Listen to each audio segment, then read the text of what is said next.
आप देख रहे हैं अमेज नाउ। नमस्कार, मैं हूं प्रिंस तिवारी और आप सभी का स्वागत है हमारे विशेष कार्यक्रम चुनावी समर में।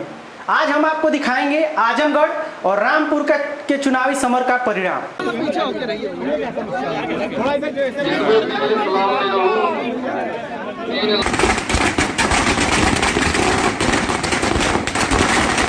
पूर्वांचल में क्वालिटी एजुकेशन और एक्सीलेंट प्लेसमेंट के लिए अनेक राष्ट्रीय एवं अंतर्राष्ट्रीय पुरस्कारों से सम्मानित KIPM GIDA Gorakhpur admissions open for BTech, B Pharma, M Pharma, MBA and Polytechnic, now also offering BBA, BCA and BCom courses. KIPM GIDA Gorakhpur. कहते हैं जो बातें एक बार हमारी जीवा पर आ जाती हैं वो अक्सर पूरी हो जाती हैं। आजमगढ़ चुनावी नतीजे सामने आने के बाद निरहुआ द्वारा गाया हुआ वह गाना खूब वायरल हो रहा है, जिसे उसने कभी जनता के मनोरंजन के लिए गाया था। ये गाना इस प्रकार है: श्रीमान आप यदि हमको जिताएंगे, कोई जौन किया नहीं हम करके दिखाएंगे। लेकिन उन्हें क्या पता था कि ये सच में वो कर जाएंगे जो कोई नहीं कर सका। ज़्यादा प्रचार करने ही नहीं आया आजमगढ़, क्या लगता है बहुत ज़्यादा ओवर कॉन्फिडेंट थे या क्या वजह थी? नहीं, बहुत कॉन्फिडेंट नहीं थे। उनको पता था कि वो नहीं जीत पाएंगे ना, क्योंकि एक बार जनता ने उनको चुना था और वो 3 साल में छोड़ के चले गए थे, उन्होंने कुछ किया नहीं था। तो उनको पता था कि जनता उनको नकार देगी और वही हुआ। यूपी उपचुनाव में बीजेपी ने शानदार बाजी मारी है। रामपुर लोकसभा सीट के साथ साथ बीजेपी ने आजमगढ़ सीट भी जीत ली है। रामपुर में बीजेपी को 42,142 वोट से जीत मिली है। यूपी में दोनों सीटों की जीत पर सीएम योगी ने प्रेस कॉन्फ्रेंस भी की। योगी ने कहा कि डबल इंजन की सरकार ने यूपी को डबल जीत दिलाई है।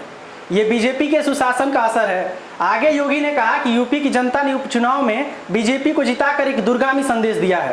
डबल इंजन की सरकार ने डबल जीत उत्तर प्रदेश के अंदर इस उपचुनाव में हासिल की है और जनता जनार्दन के आशीर्वाद ने इस विजय श्री के माध्यम से उत्तर प्रदेश के अंदर 2024 के विजय श्री के लिए एक दूरगामी संदेश भी दिया है कि 2024 में भारतीय जनता पार्टी उत्तर प्रदेश के अंदर प्रचंड बहुमत के साथ उत्तर प्रदेश के अंदर 80 लोकसभा सीटों में से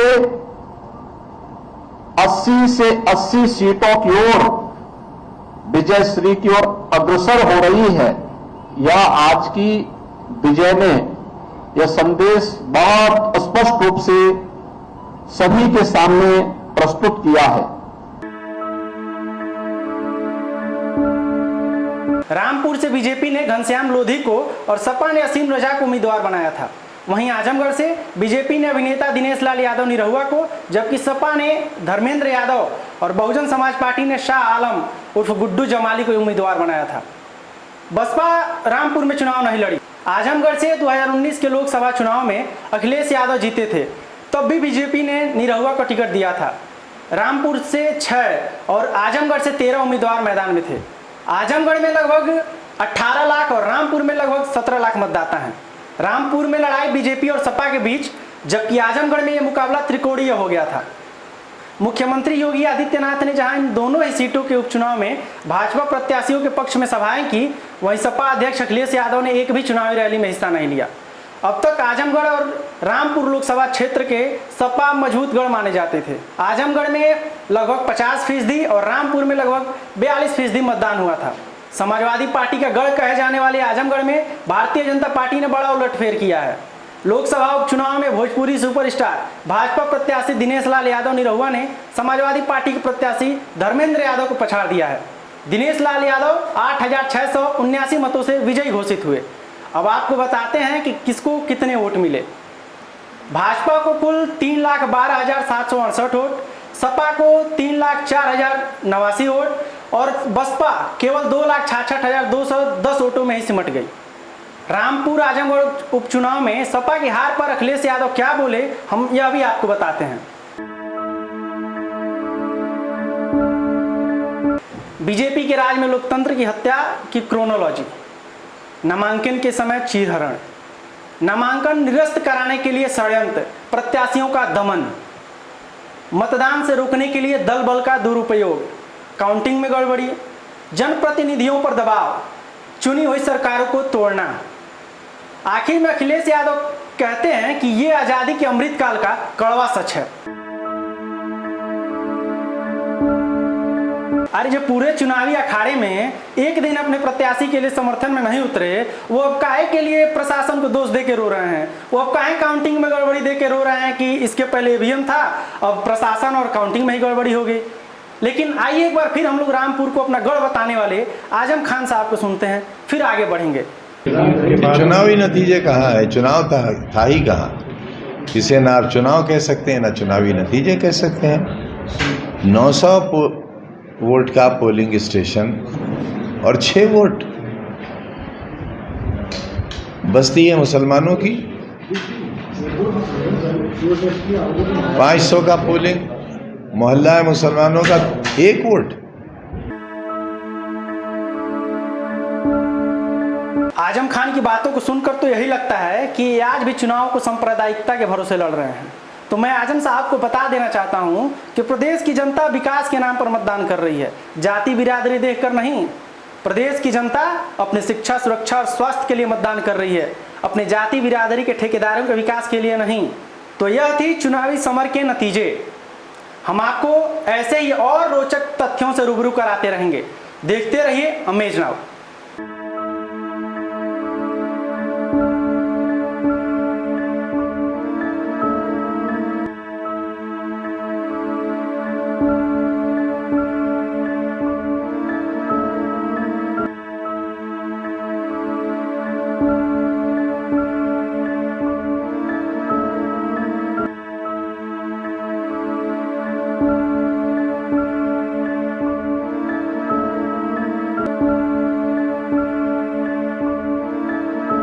डॉक्टर आशी चौधरी और डॉक्टर केसी चौधरी के सफल प्रयास से जियो मित्र ई पॉलीक्लिनिक का प्रारंभ।